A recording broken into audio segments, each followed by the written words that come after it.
Okay, the combustion of urea produces water. It's talking about urea. I get scared because I don't know the formula for urea, and then I remember, yes I do, it's up here.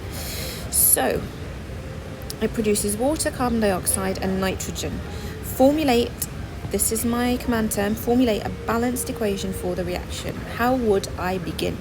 I would begin with urea, and then I would go up and find my formula. H2N2,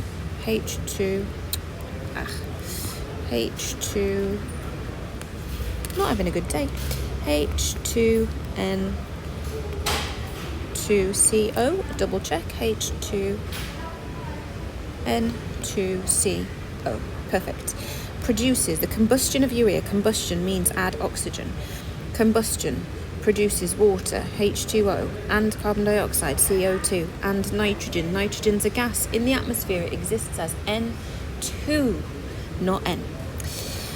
That would be a mark.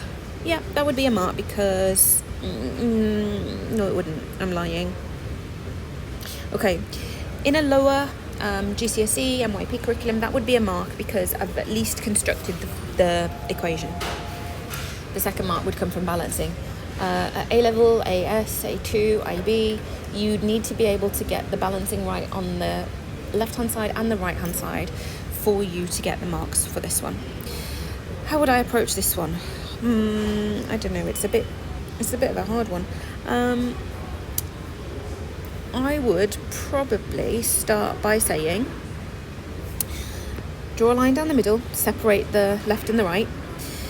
Then I think next I would go, okay, these are the elements I've got. I've got nitrogens, I've got hydrogens, I've got carbons. Can I do that? Yeah, and I've got oxygens. There we go, I've got oxygens. And I'd pick an element and I'd usually start with it. Now, my kind of rules, I'd never start with oxygens because they're always difficult. Never start with oxygens, always start with something else. So I'm going to start here with hydrogen. And the main reason I'm starting with hydrogen is because just at a glance, I can immediately see that on this side, I've got 2 hydrogens times 2, so I've got 4. And on this side, I've only got 2. So that gives me an indication, okay, well, that needs balancing, so that's where I'm going to begin. If I've got 4 hydrogens on this side, then I would say, okay, well, then I'm going to need to have 4 on this side, so I would say that needs to be a 2. And if I make that a 2, then that would give me 4 hydrogens on this side, and I say that's fine, it's balanced. Then I'd say, okay, carbon dioxide, so I've got 1 carbon on this side, and I've got 1 carbon on this side, so I'd be happy that they were balanced. Then I would look at the nitrogens, and I'd say I've got 2 nitrogens on this side, and I've got 2 nitrogens on this side, so I'd say that they were balanced. And then I'd start to look for my oxygens. I always do oxygens last. So I would count up my oxygens on this side. I have 1 here. I have 2 here. I have 2 here. I have 2 here. So the total oxygens on this side is 4. And the total oxygens on this side is 3. But I need this to be 4. I have to make this 4. So from what I can see, the easiest way to turn the oxygens on this side into 4 oxygens, because I have 2 different arrangements, as in I've got a 1 and a 2. If I could make this 2 oxygens, then I could have 2 and 2, so that would make 4.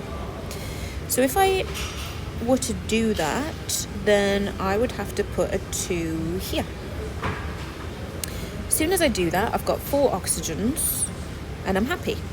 But as soon as I do that, everything else gets messed up because now I've got more nitrogens and I've got more carbons. So then I'd start all over again. I'd say, okay, I've got somewhere to begin with. Let's go, let's do it again. And then I'd say, okay, now I've got, there we go. Now I've got 2 nitrogens, but I've got 2 2s, so that's 4. If I've got 4 nitrogens this side, I need 4 nitrogens this side, so I'd put a 2 there to make it 4, and this is now balanced for the second time. Then I'd say, okay, hydrogens, now I've got 2 times 2 is 4, but I've got 2 times 2 times 2, so that's going to be 8. And if I've got 8 hydrogens on that side, then I need 8 hydrogens on this side, so that's going to have to be a 4 to make that balanced. Then I'd go to my carbons, and now I've got 2 carbons. Remember, the 2 at the beginning applies to everything. So then I'd have to have 2 CO2s to make enough carbons. So that's 2 carbons on this side and 2 carbons on this side. And then I'd say to myself, by doing all of that, you've now messed up your oxygens, because now you've got more oxygens. So I'd say, okay, I'm going to try and do the oxygens one more time, and if it doesn't match, then I'm going to get really annoyed and start again. So how many oxygens do I have on this side? Here I've got 2, 1, 2. And here I've got 2, it's 4.